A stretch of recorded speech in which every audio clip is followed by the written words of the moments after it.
멀리 광주에서 왔습니다.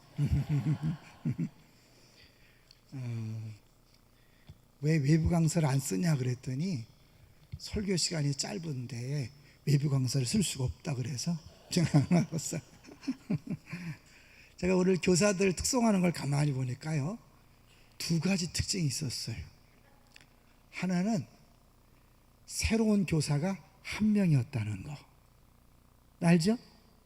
새로운 교사가 한 명이었어요. 나머지는 다 오랫동안 자리를 지킨 선생님들이었다. 감사한 거죠. 이번에 부활절 칸타타 때 우리 그 새 가족을 담당하는 집사님이 다른 걸 봤더라고요. 우리는 은혜스럽다 그러는데 얼마나 감격스러웠는지 새 가족을 수료하신 분들이 3분의 1이 넘었다. 1년 안에. 그러면서 그 찬양대 얼굴이, 새로운 얼굴이 많아서 너무 감격스러웠다, 그런 얘기를 하더라고요. 그래서 보는 눈은 다 다르구나, 보는 입장이 다르구나. 제가 그래서 오늘 본 거예요.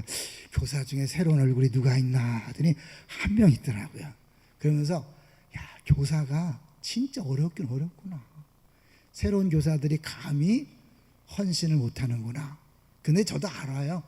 청년부가 하나도 없다는 게 세 번째 특징인데 그거는 차마 말할 수가 없었어요. 청년 교사가 또 한 명도 못 왔다는 거, 이제 그것도 특징인데, 그런 의미에서 우리 교사들에게 박수 한번 쳤으면 좋겠어요. 저 자리를 저분들이 지키기 때문에 사실 우리 교회 학교가 유지되고요. 그러니까 제가 얼굴을 보면서 참 감사하다, 힘들다 하면서도 저렇게 꾸준히 자리를 지키는 분들이 있구나, 감사하다. 궁금해하실 것 같아요. 이게 되겠네. 이게 뭘까요? 이게 오늘 제주도에서 날라온 거거든요. 제주도에 양석현 목사님 사모님이 직접 한 땀 한 땀 계속 했다 그래서 이거를 제가 광주에서 올라왔더니 우리 아내가 딱 달아놨는데, 이제 달까 말까 하다가 달고 나왔어요. 어차피 스승의 날 오늘 맞춰서 이렇게 보냈기 때문에 오늘 스승의 날 여러분의 꽃으로 알고 그렇게 기쁨을 봐주시면 되겠습니다. 계속 끝날 때까지 저게 뭐야 저게 뭐 이러는 소리 하지 마시고 저는요 오늘 이게 본문을 가지고 세 가지로 이렇게 짧게 하려고 그래요. 첫 번째 제목이, 오늘 제목 뭐죠? 제목이 항상 함께 있으리라는 제목인데, 제목이 안 떴나요? 항상 함께 있으리라. 그런데 세 가지 측면에서 보려고 그래요. 첫 번째는 누가 이 약속을 했는가, 두 번째는 언제 이 약속을 했는가, 세 번째는 왜 이 약속을 했는가. 잘 기억했으면 좋겠어요.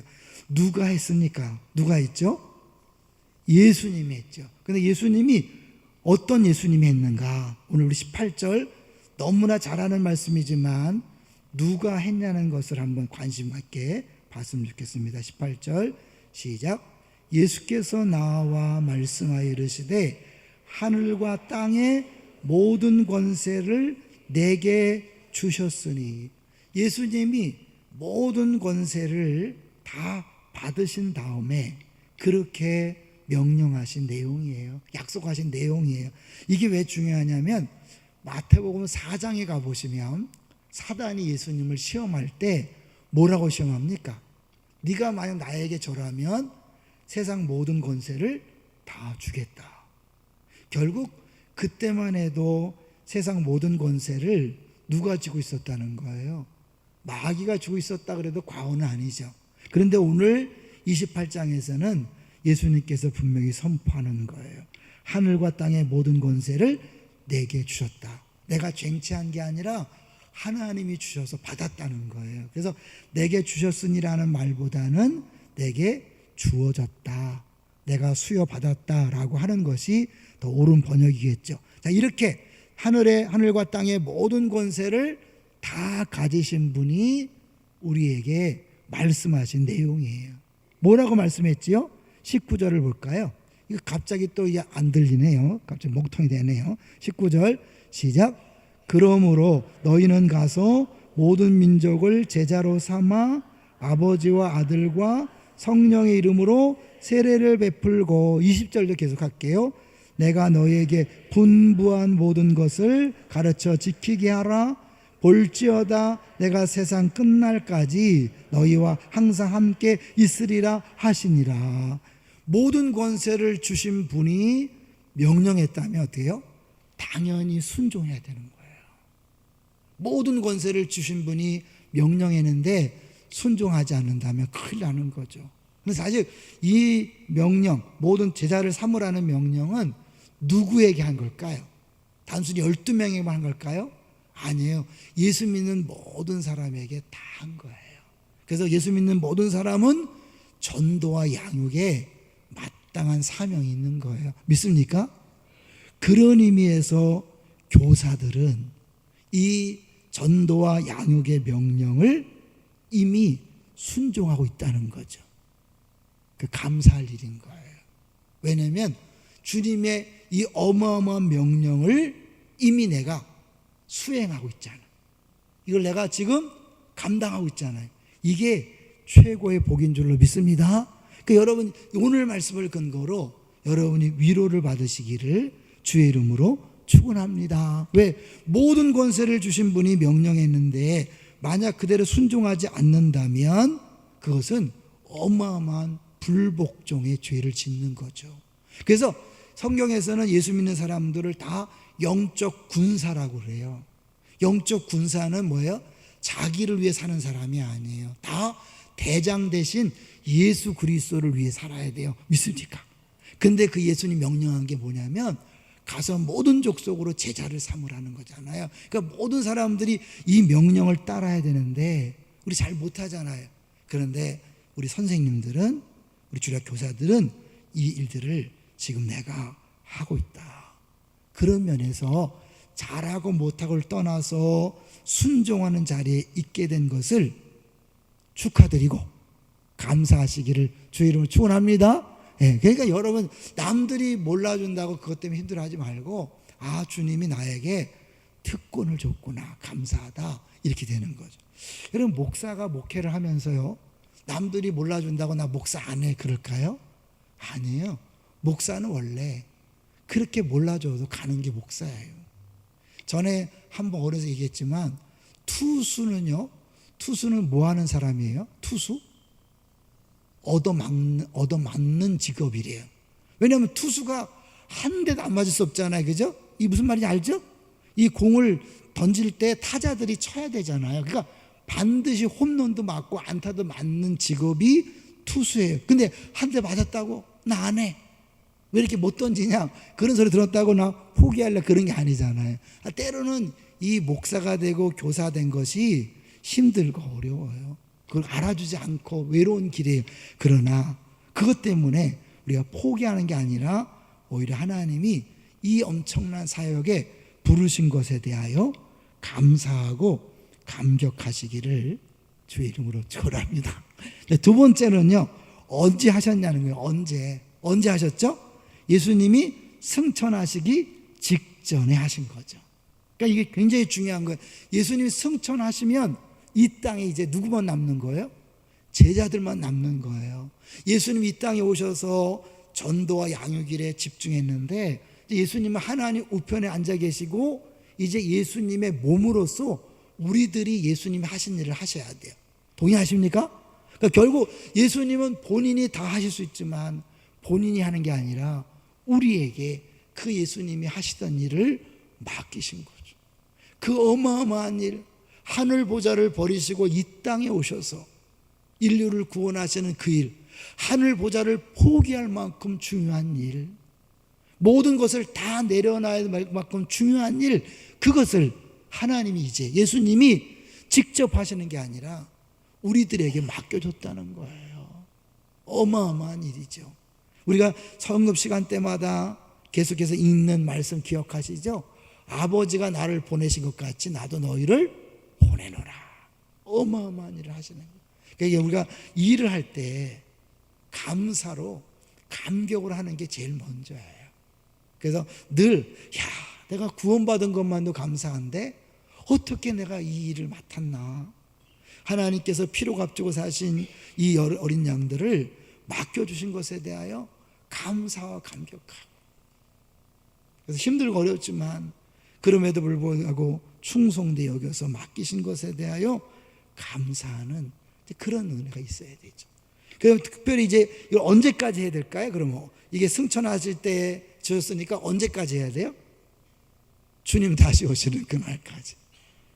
제가 그래서 아까 더 감동스러운 게 뭐냐면 우리 교사들이 참 우리 교회에 열악하잖아요. 그래서 끝까지 그 자리를 지키는 게 너무 감사해요. 늘 얘기하지만 제가 그 역할을 할 수 없어요. 제가 애들 가르칠 수 없어요. 잘 가르칠 수도 없어요. 저는 이제 제가 59살이에요. 59살이 영어 뭐 어떻게 가르쳐요? 59살이 유치부 못 가르쳐요. 저 옛날에 중등부 많이 했지만 이게 안 맞아. 감각이 안 맞고 안 맞아서 절대 못해요. 왜냐하면 말씀은 깨달았지만 전달 능력이 안 맞아. 안 맞아. 그러니까 우리 선생님들 없이는 사실은 이 일이 불가능한데 그 일들을 언제까지 해야 되냐면 주님 오시는 그날까지. 죽었다 하고 끝까지 가는 거예요. 왜냐하면 우리들 아니면 또 될 일이 아니잖아요. 자, 이제 세 번째로는요. 세 번째는 왜 이런 약속을 하셨는가? 왜 약속을 하셨죠? 다른 걸 20절 다시 볼게요. 20절 시작. 내가 너희에게 분부한 모든 것을 가르쳐 지키게 하라. 볼지어다 내가 세상 끝날까지 너희와 항상 함께 있으리라 하시니. 항상 함께 있겠다는 것은 뭐예요? 일이 쉽지 않다는 거죠. 전도하는 것도 쉽지 않아요. 잘못되면 전했다가는요 죽잖아요. 순교해야 되잖아요. 그뿐 아니라 사람을 양육한다는 게 쉬운 일이 아니에요. 저도 목회해보지만 사람이 쉽게 변하는 게 아니에요. 일생 동안 자기 중심으로 살던 사람이 쉽게 안 변해요. 아이들 비록 어리지만 안 변하는 거예요. 그러나 우리가 소망이 있는 이유는 뭐냐면 모든 권세를 지신 분. 그럼 왜? 그분이 명령하면 반대는 거예요. 멈춰라. 멈추는 거예요. 풍랑아 잔잔해지는 거예요. 일어나라. 일어나는 거예요. 그 권세를 가진 분이 직접 하진 않고 우리와 항상 함께 있으면서 우리에게 맡긴 거죠. 내가 하는 게 아니라 뭐예요? 그분이 함께 하시는 줄로 믿습니다. 그게 중요한 것은 이제 어떻게 해요? 이게 어렵고 힘든 일인데 맡겼지만 어렵고 힘들기 때문에 항상 함께 한다는 약속은 뭐냐면 네가 하려고 하지 마라. 누가 하게 해야 돼요? 예수님이 하게 하셔야 돼요. 이게 정답이고 비밀이에요. 사실 우리가 엄밀히 말하면요 힘든 이유는 뭔지 아세요? 내가 힘을 쓰니까 힘든 거예요. 그죠? 그러니까 내 신앙생활이 힘들다. 누가 했다는 거예요? 내가 했으니까 힘든 거예요. 내 힘으로 하려고 그러니까 힘든 거예요. 근데 주님이 하신다. 여러분 한번 그 비밀을 한번 깨달아. 주님이 하시면요. 나는 요 정도 이렇게 했는데 결과는 뭐예요? 꽉꽉꽉. 난 요렇게 탁 쳤는데 꽉꽉꽉. 누가 하신 거예요? 주님이 하신 거예요. 여러분 이것을 경험해 보셔야 돼요. 내가 한 것은 요만큼밖에 안 되는 것 같은데 막 결과는 어마어마하게 나타나는 거. 이런 것들 할 때 자꾸 나를 내려놓고 주님이 하세요. 주님이 하세요 라고 고백하는 거예요. 이거 단순히 고백이 아니라 여러분 실제로 믿음이 없이는요 불가능해요. 왜? 내가 해야만, 내가 결정하고 내가 시행하고 내가 노력해야만 될 것 같은 게 우리 인간이잖아요. 다 누구나. 그죠? 눈에 안 보이는 하나님께 맡긴다는 게 너무 어려워. 그분이 진짜 도와줄지 안 도와줄지 어떻게 알아요? 그러니까 어렵기 때문에 모는 멀고 모는 가깝다 그러잖아요. 그죠? 법은 멀고 주먹은 가깝다 하는 것처럼 눈에 안 보이는 하나님은 멀리 보이고 내가 하는 건 너무 가깝잖아요. 그러니까 내가 하려고 그래요. 그 힘들죠. 어렵죠. 아무리 목사가 설교해도 끊임없이 내가 하려고 해요. 항상 함께 하시는 그분이 그냥 말로만 내가 항상 함께 있을게 그게 아니에요. 함께 한다. 잘 생각하세요. 예수님은 승천했는데 어떻게 함께 하세요? 성령님이 우리 안에 와 계신 줄로 믿습니다. 바울 사도가 말씀을 전할 때 내 말과 지혜로 하지 아니하고 성령의 나타남과 능력을 한다 그랬잖아요. 그건 뭐냐면 내가 잘 말을 잘해서 가르쳐서 되는 게 아니에요. 성령께서 역사하시면 성령의 신기한 능력이 나타나면 나는 그냥 떠돈거리면서 얘기했는데 하나님이 역사하셔서 사람을 변화시키는 거거든요. 할렐루야. 바울이 그 고백하기 전에 아덴에서 멋진 철학적인 지식을 가지고 멋있게 전했어요. 사람들이 안 변했어요. 그리고 나서 고린도에 간 다음에 이게 아니구나. 내 지혜로 내 능력으로 하는 게 아니라 성령이 나타난가 능력으로 하는 거구나 라고 깨닫고 그 다음부터 고린도 교회에서는요 사실 두렵고 떨리는 마음으로 했기 때문에 사람들이 볼 때 말을 잘 못하는 것처럼 보였어요. 근데 하나님의 일하심이 나타난 거예요. 그런 의미에서요 사실은 좋은 교사, 나쁜 교사, 훌륭한 교사, 덜 훌륭한 교사는 엄밀히 말하면 없어요. 다 차이는 뭐냐면 성령의 나타나심이 있는 교사인가, 성령의 나타나심이 조금 덜한 교사인가, 이 차이가 있는 거예요. 내가 성경을 많이 알고 적게 하는 게 문제가 아니에요. 또 엄밀히 말하면 기도를 많이 하고 안 하고도 그것도 아니에요. 왜냐하면 기도를 하되 주님이 하시도록 기도한 게 아니라 막 내 목표로 내 야망을 위해서 주님 몇 명을 주시옵소서. 중요하지만 그건 사실 기도의 사람이 아닌 거. 진짜 기도는요 주님이 하세요, 주님이 하세요라고 하는 거죠. 믿습니까? 제가 끊임없이 보여주고자 하는 건 바로 그거예요. 저는 안산동산교회에서 김민진 목사님한테 철저히 배운 게 몇 가지가 있는데 그 중에 하나가 설교한 대로 사는 거 그거예요. 제가 그렇게 못 살기 때문에 끊임없이 내가 설교한 다음에 그 설교한 대로 내가 살고 있는가를 늘 점검해요. 그러니까 하나님이 참 신기한 법 역사하시는 게요. 이번에 목사 장로 기도회 갔는데 한 분의 설교 본문이 뭐냐면 고린도전서 13장 1절부터 3절이에요. 네? 제가 주일날 설교했는데 그 본문이 또 있더라고요. 그분이 이제 이런 표현을 썼어요. 이제 중간에 나를 사랑하는 사람은 누구든 사랑할 수 있습니다. 나에게 유익을 주는 사람은 누구든 사랑할 수 있습니다. 우리는 세상 사람이 할 수 없는 사랑을 해야 합니다. 나를 미워하는 사람도 사랑하고 손해를 끼치는 사람도 사랑하고 배반하는 사람도 사랑해야 합니다. 그 사랑은 하나님처럼 아버지처럼 사랑하는 짝사랑만이 가능합니다. 설교했지만 다시 이 말씀을 통해서 더 이렇게 와닿는 거죠. 이제 그분이 예를 그거예요. 담임 목사님, 우리 부교육자 안 하니까 다행인데 담임 목사님에 대해서 부목사들이 뒤에서 딴소리를 하고 다녔다는 거야. 2명이. 그거를 목사님이 알았는데도 불구하고 한마디도 너 왜 그랬냐 하지 않았다는 거예요. 그리고 오히려 그들도 동일하게 분리개척을 시켜준다고. 또 우리 교회 얘기인가? 아니야. 그 목사님 그런 거예요. 그 원고도 있으니까 책자에 제가 하는 꾸며낸 얘기가 아니에요. 그러니까 그래도 똑같이 분리개척도 시켜주겠다고 그렇게 하면서 원고가 써놨더라고요. 그러면서 내가 할 일은 상대방이 어떻게 반응을 상관없이 그냥 사랑하는 것이다. 그걸 보면서 그래, 설교한 대로 사는 것, 그냥 사랑하는 거죠. 자, 이제 한 번만 찾고요 이제 마무리해 보려고 그래요. 여러분이 이 예수님이 명령하신 것을 바울이 디모데에게 어떻게 말했는가 한번 볼게요. 디모데 전서로 한번 가볼게요.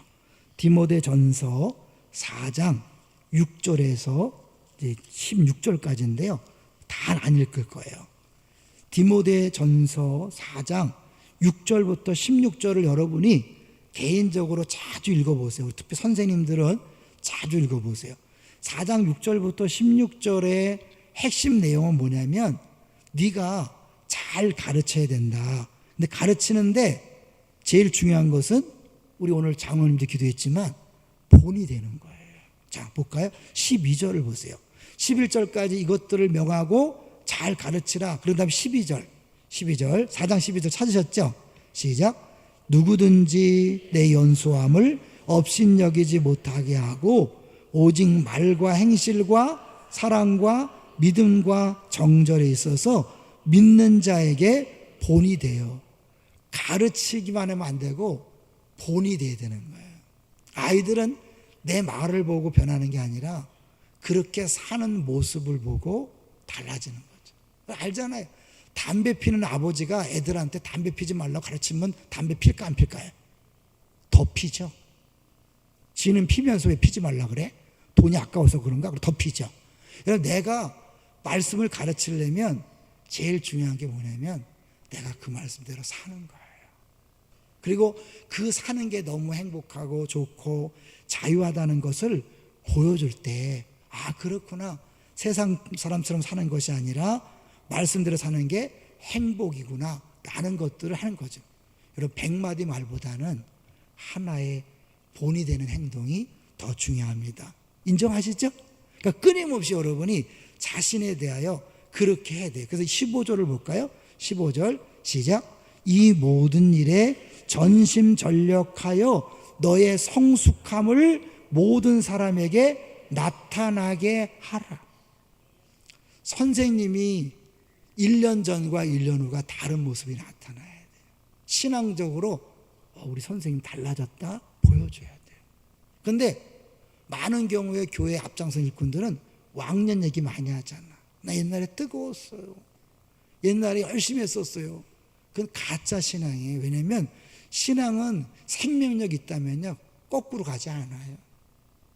어떻게 키 150cm였다가 다시 140으로 줄입니까? 그건 아니잖아요. 그죠? 예수를 닮았다가 후퇴한다는 건 뭐냐면 사실 얇은 게 아니라 자기 열심이고 자기 노력으로 그냥 그렇게 했던 거죠. 진짜 생명은요 계속 자라나게 돼 있어요. 10년 전보다 5년 전보다 3년 전보다 1년 전보다 여러분 달라지지 않았다면 여러분은 가짜일 수 있어요. 동의하시나요?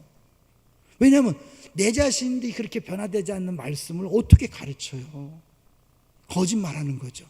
야, 니네 말씀대로 살면 행복해. 나는 계속 인상 뻑뻑 쓰고 있는데, 그죠? 힘들어 죽겠어. 야, 말씀대로 살면 행복해. 힘들어 죽겠어. 애들이 뭘 볼까요? 여러분이 끊임없이 정말 행복한 모습, 자유한 모습, 힘 있는 모습을, 그렇다고 예수 믿는 사람이 절대 지치지 않는다는 게 아니에요. 지치지만 그 지칠 때 기도함으로 이겨내는 것들을 보여줘야 되죠. 저는요 두려움이 있을까 없을까요? 많죠. 저 병원 잘 못 가요. 두려워서. 주사 맞는 것도 두려워서 안 가고 막 그래요. 근데 이번에 그 기도회 갔더니, 이거 목장기도 갔더니요 링컨이 그렇게 두려움이 많았대요. 우울증 환자, 불행하고. 근데 그가 그렇게 멋진 리더가 될 수 있었던 딱 한 가지 이유는 기도였다는 거예요. 여러분, 우리도 약해요. 다 부족해요. 그러나 그 아이들 앞에서 정말 기도하는 모습. 그래서 기도를 통하여 내게 오는 두려움과 염려와 근심 걱정을 이겨내는 모습을 알게 모르게 보여주는 거죠. 마지막 16절 읽겠습니다. 시작. 내가 내 자신과 가르침을 살펴 이 일을 계속하라. 이것을 행함으로 내 자신과 내게 듣는 자를 구원하리라. 할렐루야. 이제 마지막으로 선생님들에게 격려하는 거예요. 그러면 가르치는 직분이요 정말 행복한 직분이에요. 제가 목사가 좋은 게 뭔지 아세요? 말씀을 준비하면서 제가 거기 은혜 받잖아요.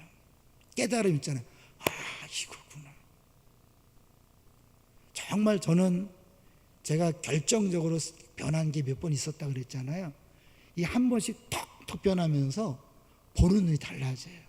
그러면서 달라지는 건 자유하고 행복하고, 그래도 여전히 문제는 있지만 이제 문제를 만나는 자세가 달라지고 주님께 의뢰하기 때문에 또 그것들을 이겨내고 그러는데요. 중요한 것은 내가 말씀을 준비할 때 달라지고요, 말씀을 전할 때 달라져요. 저희 1부 설교와 2부 설교와 3부 설교가 다른 거 아십니까? 큰 맥락은 동일하지만 1부 하고 나서 전하면서 성령께서 다시 깨우치게 하는 게 있어요. 전하면서. 그리고 2부 때 다시 좀 조절을 해요. 어떤 때 넣고 빼고 해요. 3부 때는 이제 또 다시. 그 저뿐 아니에요. 모든 목사들이 그런 거예요. 그런 면에서 부목사들은 좀 불쌍해요. 한 번밖에 못하거든요. 일부. 잘못해도 다시 할 기회가 없으니까. 근데 저는 1부하고 2부하고 3부 하면서 이게 점점 더 나름대로 업그레이드. 왜? 선포하면서 내가 성령이 만져가고 설교하고 나서요. 우리가 말한 게 나를 지배한다 그랬잖아요. 설교하고 나면 그 설교 내용이 나를 더 많이 이렇게 붙잡아요. 그러니까 준비할 때 은혜 받고 전할 때 은혜 받고 전하고 나서 은혜 받는 게 목사예요. 선생님도 어떻게 했어요? 선생님도 준비하다가 은혜 받고 전하다 은혜 받고 전하고 나서 계속 그 말씀이 나를 사로잡잖아요. 그 다시 16절 보면 내가 내 자신과 가르침을 살펴 이 일을 계속해라. 이것을 행함으로 내 자신과 내게 듣는 자를 구원하리라. 할렐루야. 여러분 이제 교사를 억지로 하지 마시고 절대로 안 빼앗기리라 이렇게 하면서 잘 감당하시기를 주의 이름으로 축원합니다. 이제 마지막 한 이야기만 하고 마칠 거예요. 짧게. 왜냐하면 너무너무 중요한 얘기인데요. 마틴 루터가 쓴 전기를 보면, 마틴 루터의 전기를 보면 그 첫 페이지 이런 이야기가 나온대요. 독일 초등학교 교사가 교실에 들어서면서 정중하게 모자를 벗고 인사를 하더랍니다. 그래서 이유를 물어보니까 이렇게 대답했대요. 잘 들으세요. 이 교실에서 장차 어떤 인물이 나올지 모릅니다. 그 미래를 향해 인사하는 것입니다. 그 자리에 마틴 루터가 있었다는 거죠. 그 선생님이 초등학교 교사로서 애들한테 인사했던 이유는 지금 이 안에 어떤 인물이 있을지 모르기 때문에 미래를 향해서 절을 했다는 거예요. 근데 거기 안에 루터가 있었고 루터가 나중에 그 고백을 하는 거예요. 우리가 가르치는 아이들 중에 어떤 인물이 나올지 아무도 모릅니다. 할렐루야. 내가 하는 게 아니라 나와 함께 하시는 그 주님께서 함께 하셔서 그 멋진 사역을 맡기셨다. 나는 죽순 것 같은데 잘못한 것 같은데 나중에 선생님이 나의 선생님이셨습니다. 통일한국을 책임지고 세계 선교를 책임질 만한 인물들이 우리 기쁨의 동산교회에서 자라고 있는 줄로 믿습니다.